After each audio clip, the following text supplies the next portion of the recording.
Bilakah diri ini kan kembali kepada fitrah sebenar.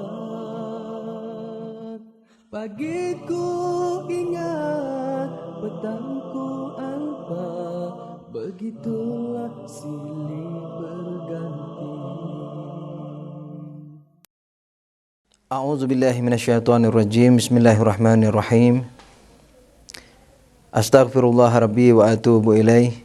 Walhamdulillahi rabbil alamin.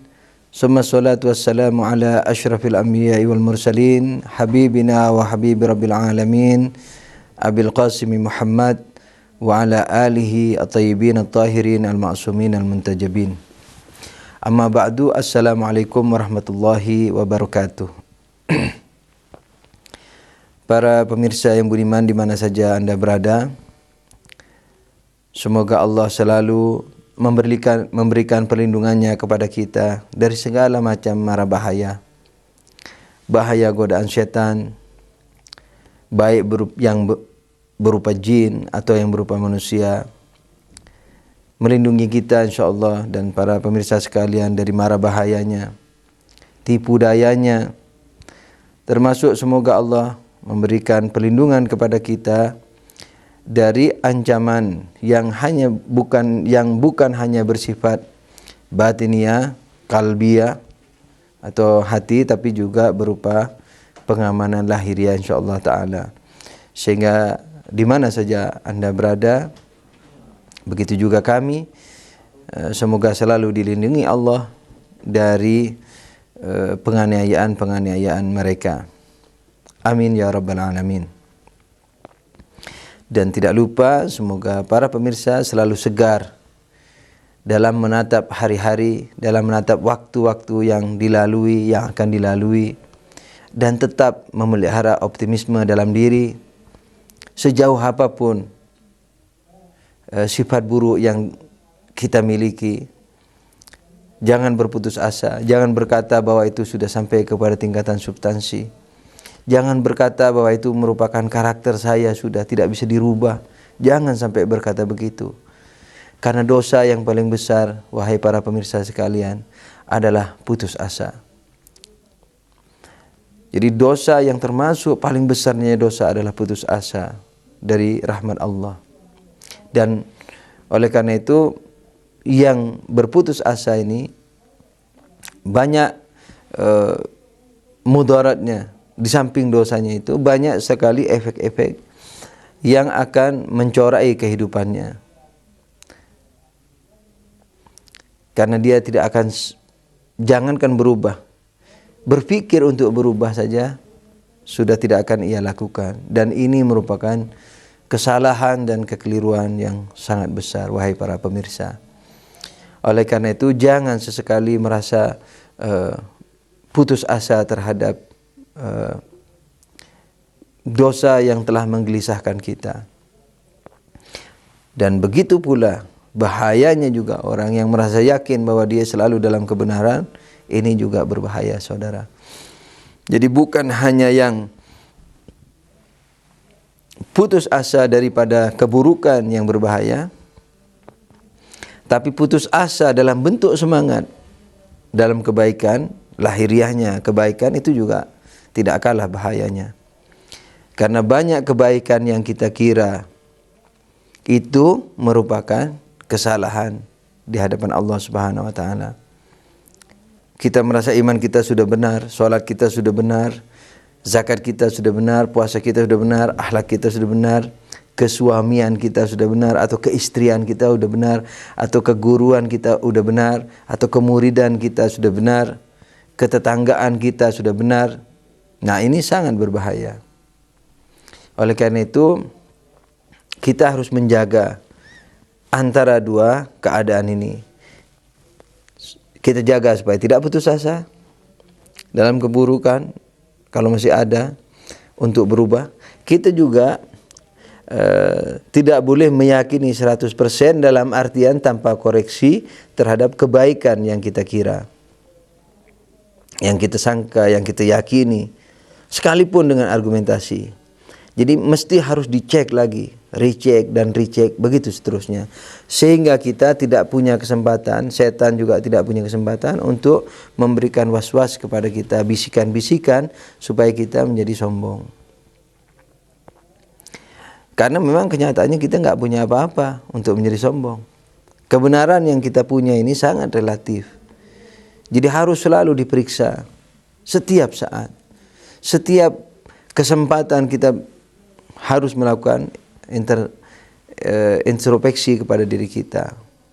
Bukan introspeksi mencari buruknya, tapi yang sudah baik itu diintrospeksi lagi, apakah kebaikan itu memang hakiki atau belum merupakan hakikat. Nah, oleh karena itu kalau hal ini dilakukan, sekalipun masih ada kesalahan lalu mati, insya Allah Allah sudah menulis pahalanya. Dianggap orang ini sudah mencapai kebenaran. Allah berfirman, A'udzubillahi minasyaitonirrajim, "Wa may yakhruj min baitihi muhajiran ila Allah falaqiyahul maut faqad kataba ajruhu 'ala Allah." Barang siapa yang keluar dari rumahnya untuk mencari Allah, lalu dia mati di tengah jalan, maka Allah telah menulis pahalanya. Yakni apa? Pahala dia yang sampai kepada Allah itu. Nah, keluar dari rumahnya yakni apa? Keluar dari bukan hanya rumah lahiriah. Ketika misalnya kampung kita udah merupakan kampung yang rusak parah, kemudian kita keluar, bukan hanya itu. Sekalipun termasuk itu sudah tentu hijrah lahiriah ini. Hijrah batiniyah juga masuk. Yani man yakhruj min baitihi, barang siapa keluar dari rumahnya. Rumahnya apakah rumah lahiriah atau rumah batiniyah? Rumah batiniyah itu apa yang perlu kita keluar daripadanya? Kebodohan, maksiat, atau kebenaran relatif. Kebenaran yang tidak dikoreksi dan tidak dikoreksi dan tidak dikoreksi. Jadi katakanlah kebenaran sekali, pencapaian sekali atau sekali pencapaian. Nah, ini tak kalah bahayanya dari maksiat.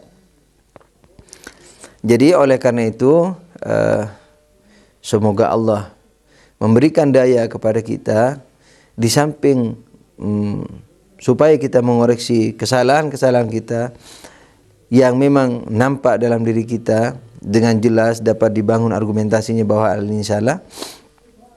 Maksiat contohnya. Nah, semoga Tuhan juga memberikan kekuatan kepada kita sehingga punya kemampuan dan punya semangat keindahan hidup dalam mengoreksi kebaikan-kebaikan yang kita punya. Jadi melihat kembali apa yang kita punya dari kebaikan-kebaikan itu. Termasuk keimanan. Bukan hanya sholat. Iman kita juga harus dilihat lagi. Apakah iman kita sudah benar? Sholat kita, puasa kita. Nah, ini apakah sudah benar semuanya? Argumentatif. Apakah argumennya tidak tergoyahkan? Nah, itu harus dikoreksi terus. Sehingga kita selalu diapit dalam perasaan tidak putus asa dan tidak juga terlalu berlena. Sehingga kita selalu terjaga antara dua kondisi, khauf dan raja. Dari satu sisi kita takut, dari satu sisi kita mengharap. Jadi takut yang berlebihan sehingga tidak ada harapan itu tidak bagus. Harapan saja tidak ada argumentasi, tidak ada takut, itu juga tidak bagus, tidak benar. Misalnya orang mengatakan, kalau ditanya misalnya, apakah sholat kita sudah diterima? Kita mengatakan, yakinkan bahwa sholat Anda itu diterima. Nah, ini dari mana bisa meyakinkan sholat itu bisa diterima? Yakinkan, yakin itu kan argumentatif. Yakin itu bukan hayalan. Yakin itu tidak bisa kecuali berada di atas argumentasi, dibangun di atas argumentasi. Jadi kalau kita ingin tahu sholat kita sudah benar apa tidak, maka kita lihat lahiriahnya, hukumnya dari mana yang kita ambil. Sebab banyak hukum sholat di dunia ini. Nah, hukum itu dari mana kita ambil? Ketika sudah hukum, termasuk syarat-syarat sholat seperti wudhunya, toharohnya, pembersihan najisnya, itu semua dikoreksi sampai kepada perbuatan sholatnya, dari takbir sampai salam. Setelah dikoreksi lahiriahnya, koreksi juga batiniahnya. Salah satu bukti daripada diterimanya sholat ini, guru saya Ayatullah Jaudi Omuli mengatakan mudah sebenarnya untuk mengoreksi, untuk melihat sholat kita itu diterima apa tidak. Ya, ini kita lihat diri kita apakah masih melakukan dosa atau tidak. Kalau masih melakukan dosa, itu sholat kita berarti belum diterima secara penuh. Kenapa begitu? Karena Allah berfirman, A'udzubillahi minasyaitonirrajim, innas sholata tanha 'anil fahsya'i wal munkar. Jadi sholat itu mencegah dari perbuatan mungkar, perbuatan salah dan mungkar, perbuatan yang merusak. Dosa termasuk merusak diri kita. Nah, oleh karena itu kalau masih melakukan pengerusakan ini, dosa katakanlah, maka sholat kita masih belum diterima secara penuh. Jadi kita tidak bisa meyakinkan sholat kita diterima. Jadi mengharap tanpa rasa takut itu salah. Takut saja tanpa rasa harapan juga salah. Jadi kita harus di tengah dalam hal ini. Mengharap ampunan Tuhan, penerimaan Tuhan, tapi juga takut jangan-jangan tidak diterima. Jangan-jangan nanti saya tidak bisa menjawab pertanyaan Tuhan. Kenapa sholat begini? Kenapa tidak sholat begitu? Belum lagi ditanya hatinya, kamu sholatmu tidak untuk aku, kamu riya. Misalnya, na'udzubillah, atau kamu sombong dan seterusnya. Nah, oleh karena itu semoga Allah selalu memberikan kepada kita daya dua-duanya ini, yakni takut yang memiliki harapan, harapan yang memiliki rasa takut, sehingga kita selalu mengoreksi diri kita. Pada pembahasan yang telah lalu, akhir pembahasan yang telah lalu, kita sedikit membahas mengenai pertanyaan yang mungkin terbesit dalam benak para pemirsa yang budiman di mana saja berada, yaitu tentang ayat wa yas'alunaka, a'udzubillahi minasyaitonirrajim, wa yas'alunaka 'anir ruh qulir ruh min amri rabbi wa ma utitu minal ilmi illa qalilan. Jadi mereka bertanya kepadamu tentang ruh, wahai Muhammad, katakan bahwa ruh itu urusan Tuhanku dan kamu tidak diberi ilmu kecuali sedikit. Nah, jawaban ini bukan jawaban negatif. Jadi bukan menolak jawaban, tapi memberikan jawaban. Jadi jawabannya positif. Karena amrullah ini dalam ayat yang lain Allah menjelaskan, innama amruhu idza arada syai'an an yaqula lahu kun fayakun. Urusan Tuhan itu yakni manakala berkehendak mengatakan jadilah, maka terjadilah. Jadi kun fayakun ini dalam istilah filsafat Islam yaitu perubahan non proses. Jadi perubahan yang kun fayakuni, yang tidak melalui proses perlahan, proses bertahap atau proses waktu.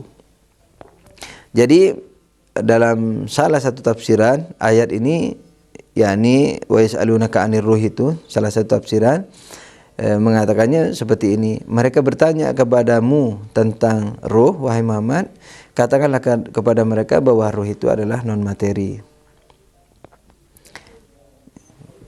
Karena ruh itu min amri rabbi. Amri rabbi apa?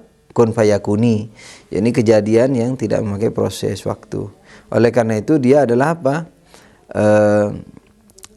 Non materi. Jadi mereka bertanya kepadamu wahai Muhammad tentang ruh, katakan kepada mereka bahwa ruh itu adalah non materi.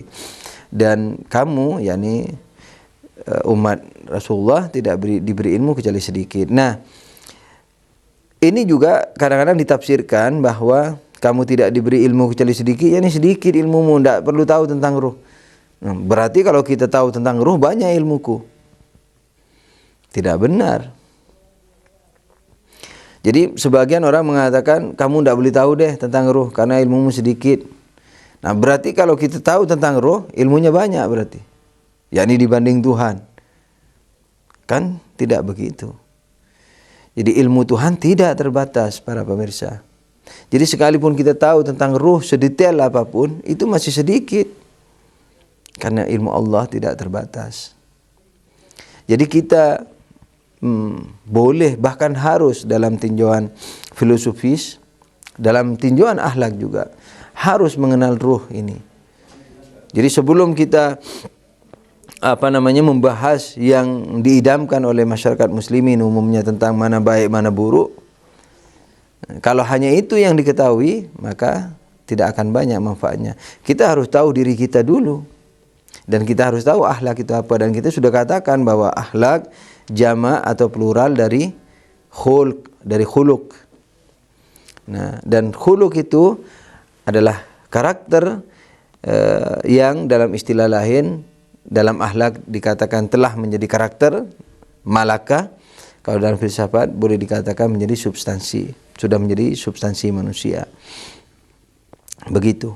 Jadi ketika akhlak itu adalah sifat-sifat, apakah itu baik atau buruk, yang menempel kepada ruh manusia, yang telah menjadi bagian daripada ruhnya, artinya telah menjadi bagian tak terpisah, sehingga dalam bahasa umum dikatakan karakter, dalam bahasa filsafat dikatakan substansi, telah menjadi substansinya, menjadi zatnya.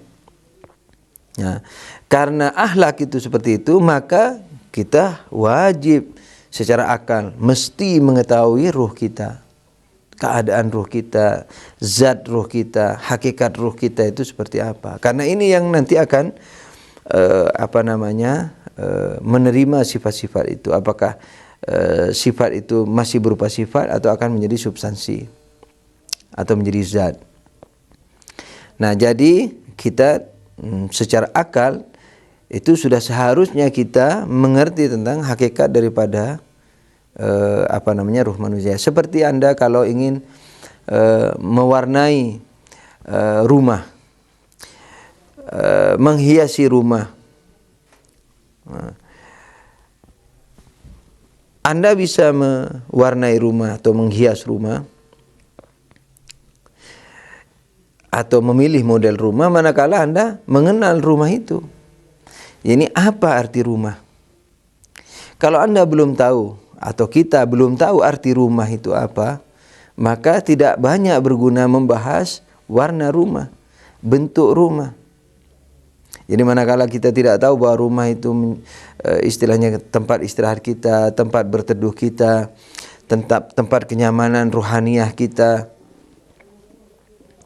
Salah satu sahabat besar, kalau tidak salah Salman, itu menyiapkan baju dingin sebelum masuk musim dingin, dia sudah menyiapkan baju dingin. Ditanya, kenapa kok sudah siap sekarang? Dia katakan, karena aku ingin tenang. Yani beribadah kepada Allah tenang, tidak mikir apa-apa lagi. Walaupun sederhana, yang disiapkan itu sederhana, bukan kemewahan. Jadi yang daruriyat saja dalam istilah bahasa Arab. Yani yang emergensi saja, yang penting saja yang disiapkan, dan tidak mahal, yang penting anget untuk musim dingin. Nah, salah satu fungsi rumah diantaranya ketenangan rohani manusia untuk beribadah kepada Allah. Misalnya, ketika kita tidak mengenal rumah bahwa dia tempat berteduh untuk kita dan anak istri kita dan seterusnya, kenyamanan rohani kita tidak tahu fungsi rumah dan hakikat rumah seperti itu, maka membahas tentang model rumah, warna rumah dan seterusnya merupakan pembahasan yang kurang bermanfaat. Begitu juga dalam akhlak kita ini. Ketika akhlak itu sifat daripada ruh dan sifat yang sudah mentajauhur, yang sudah menjadi substansi atau menjadi zat atau sudah menjadi karakter, maka tidak akan banyak manfaatnya kalau kita tidak mengerti yang akan memiliki itu, yakni ruh kita itu. Oleh karena itu, para pemirsa yang budiman di mana saja berada, pembahasan mengenai ruh manusia ini akan kita lanjutkan, dan justru disinilah letak daripada keprofesionalan pembahasan akhlak. Nah, oleh karena itu kita harus mengerti ruh manusia, dan kita akan membahasnya insyaallah sedikit demi sedikit.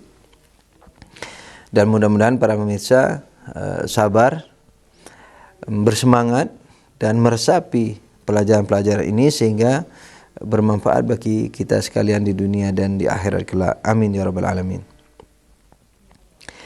Jadi kesimpulannya adalah sebanyak apapun kita mempelajari tentang ruh ini, itu masih sangat sedikit. Wa ma utitum minal ilmi illa qalilan. Jadi kalian tidak diberi ilmu kecuali sedikit. Nah, satu hal lagi tambahan, ketika Allah mengatakan kamu tidak diberi ilmu kecuali sedikit, misalnya ilmu tentang ruh ini kecuali sedikit, berarti kamu boleh mengetahui ruh itu. Nah, misalnya bisa juga diambil pemahaman balik seperti itu. Jadi boleh mengetahui ilmu, mengetahui ruh. Jadi bukan penolakan, bukan jawaban penolakan, tapi jawaban positif dan penjelasan dari Allah. Dan Allah mengatakan sebanyak apapun kamu bertanya, mengkaji tentang ruh ini, itu semuanya sangat sedikit. Jadi tidak boleh sombong dan seterusnya. Jadi kita mengkaji ruh ini bukan untuk kesombongan, bukan untuk kredibilitas, tapi sekedar untuk memahami keadaan diri kita, ruh kita, kemudian untuk menjaganya dari keburukan dan mengarahkannya kepada kebaikan, menjaganya dari fujur, kan Allah memberikan secara fitrawi kepada kita fa'alhamaha fujuraha wa taqwaha, telah mengilhami kepada kita secara fitrawi apa yang buruk dan apa yang baik. Oleh karena itu ini sebenarnya agama bumi dalam istilah. Kalau para pemirsa membaca tulisan-tulisan saya di makalah atau buku, sering saya katakan bahwa akal atau fitrah manusia ini adalah agama bumi. Yang sempurnanya nanti ketika dilengkapi dengan agama langit. Nah, agama bumi ini adalah modal minimal yang dimiliki manusia manakala belum kedatangan nabi atau nabinya belum nyampe ke daerah itu, agama belum nyampe ke daerah itu. Jadi bukan berarti yang tidak didatangi agama itu masuk neraka semua karena kafir, karena tidak sholat, tidak. Tapi bukan juga masuk surga karena lepas dari tanggung jawab, tidak. Tapi mereka itu akan dihisab dengan agama bumi. Agama bumi itu adalah akal dan fitrah tadi yang Allah katakan fa'alhamaha fujuraha wa taqwaha. Allah memberikan ilham kepada kita secara fitrawi yang baik dan yang buruk. Jadi untuk mengetahui bahwa mencuri jelek, memukul orang tua jelek, membakar rumah orang jelek, membunuh jelek, mengganggu anak tetangga jelek, mengganggu istri orang jelek, itu tidak perlu kepada Nabi. Nah, jadi kalau Nabi mengatakan aku diutus untuk menyempurnakan akhlak, bukan untuk mengajarkan akhlak seperti tadi, jangan bohong, jangan fulan, karena itu sudah diketahui. Tapi menyempurnakan akhlak yakni memberikan batasan-batasan. Yakni bohong yang seperti ini hukumnya katakanlah cambukan atau denda. Nerakanya seperti ini. Fitnah yang seperti ini hukumnya adalah cambukan atau denda, dan nerakanya seperti ini. Begitu. Mengganggu anak orang bukan hanya tidak bagus, tapi sejauh apa dia mengganggu. Kalau mengganggunya misalnya katakanlah meninjunya sehingga rontok giginya, maka kisos, dia juga dirontokkan giginya gitu. Jadi ketika Rasulullah mengatakan ini bu istuli utam makarimah akhlak, aku diutus untuk menyempurnakan akhlak, yakni bukan ngajari akhlak. Karena akhlak sudah secara global sudah diketahui oleh manusia. Allah sendiri sudah mengatakan fa'alhamaha fujuraha wa taqwaha. Tapi menyempurnakan akhlak yakni memberikan batasan-batasan kepada akhlak itu. Yakni ekstrimnya kita dapat mengatakan memberikan hukum terhadap akhlak itu, memberikan batasan, yakni memberikan hukum fikihnya. Yakni saya diutus oleh Allah untuk memfikihkan akhlak yang kalian sudah tahu itu secara global. Yakni di samping memberi kerincian, Rasulullah juga memberikan apa? Kemajuan. Kemajuan akhlak itu apa? Memfikihkan akhlak itu, memberikan batasan-batasannya yang jelas. Dendanya berapa, dosanya berapa, besar apa kecil, nerakanya seperti apa. Itu salah satu daripada pembahasan riwayat Nabi. Masih ada pembahasan lain mengenai ini bu istuli utam makarimah akhlak ini, tapi insyaallah di kesempatan yang lain. tentang ruh manusia ini, yakni ada tinjauan filosofis, ada tinjauan akhlakis. Yani akhlaki atau filosofi. Tinjauan filosofinya biasanya dibagi kepada 3 umumnya. Yani ruh manusia ini memiliki 3 daya. Daya tumbuhan, yakni yang mengatur perkembangannya, termasuk kembang biaknya. Kemudian yang kedua daya hayawan, yakni gerakannya, rasanya, seperti emosi, cinta, kasih sayang dan seterusnya, benci, emosi, itu juga rasa, baik rasa lahir seperti merasakan panasnya api, atau rasa batin seperti benci, cinta, emosi, sabar dan seterusnya. Kemudian yang ketiga adalah daya akal, rasional. Jadi ruh manusia memiliki 3 daya, yakni daya tumbuhan, mengatur pertumbuhan, kemudian daya hayawan yang mengatur gerakan yang bebas,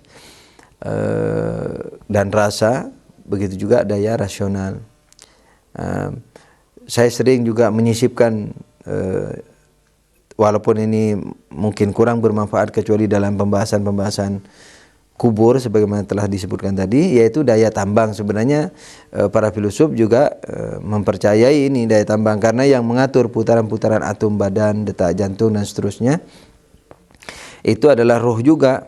Nah, oleh karena itu sebenarnya roh pada hakikatnya memiliki 4 daya. Daya tambang, yakni yang mengatur putaran-putaran atom badan, kemudian daya tumbuhan yang mengatur pertumbuhannya, kemudian daya hayawan, rasa dan gerakannya, kemudian daya rasional, yakni daya pikirannya. Itu kalau roh manusia. Kalau roh binatang sampai kepada hayawan saja, yang mengatur rasa dan gerakan yang bebas.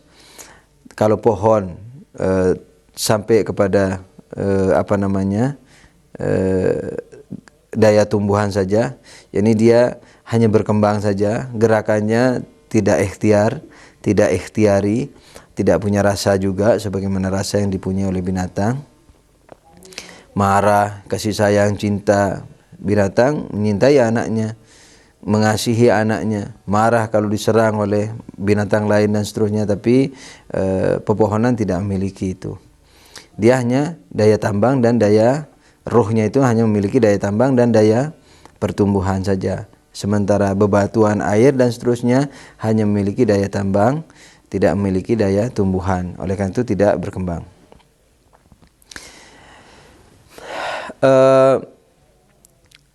Tinjauan filosofis ini sekali lagi, tinjauan filosofis adalah yang dimaksudkan tinjauan filosofis, yang tinjauan hakikatnya manusia sesuai argumentasi akliyah. Nah, tinjauan filosofis ini yakni yang membagi ruh kepada 4 daya, yakni daya tambang, tumbuhan dan hayawan serta akal ini mengurai tentang ruh manusia, dan ini sangat besar manfaatnya. Karena nanti insyaallah pada pelajaran berikutnya saya akan menyajikan tinjauan akhlak terhadap daya ruh. Jadi dalam akhlak nanti dikatakan ruh memiliki sekian daya umpamanya. Sekian daya itu berlainan dengan tinjauan filosofis, karena kalau tinjauan filosofis tinjauan seluruhnya, daya seluruhnya apa adanya. Kalau tinjauan akhlak adalah dari dimensi, jadi meninjau ruh dari dimensi hubungannya dengan pelajaran akhlak. Oleh karena itu insyaallah pada pelajaran yang akan datang kami akan sajikan tinjauan akhlak terhadap ruh, yakni dari dimensi akhlak, dan insyaallah akan kita bedakan antara akan menjadi jelas bagi kita beda dua tinjauan ini, kemudian sisi kesamaannya juga dan manfaatnya insyaallah taala. Semoga Allah selalu menjaga kita dari dosa, dari kesalahan berpikir, dari kesalahan argumentasi, dan bahkan menunjukkan kepada kita kesalahan itu sebagaimana ia, sehingga kita selamat daripadanya, dan juga Allah semoga memberikan kekuatan kepada kita untuk meninggalkan kebatilan itu. Begitu juga semoga Allah selalu tidak henti-hentinya memberikan kasih sayangnya kepada kita, petunjuknya kepada kita, sehingga kita dengan gempuran daripada hujan rahmat Allah itu, karena dalam istilah air menetes batu berlubang, barangkali dengan hujan rahmat Allah itu kalbu-kalbu kita yang mungkin masih sekeras batu akan berlubang juga, akan menjadi luluh dan menjadi lunak, menjadi jinak, sehingga dia akan menjadi hamba Allah yang berkarakter bagus, berkarakter baik, yang biasa dikenal dengan hamba Allah yang soleh. Semoga Allah mendengar dan menjawab dan mengabulkan doa kita, dan semoga Anda di mana saja berada selalu dalam keadaan sejahtera dan bahagia. Amin ya rabbal alamin. Allahumma shalli ala Muhammadin wa alihi tahirin. Wabillahi taufiq wal hidayah. Wassalamualaikum warahmatullahi wabarakatuh. Oh Tuhanku, Kau pimpinlah diri ini yang mendamba cintamu. Aku lemah, aku jahil, tanpa pimpin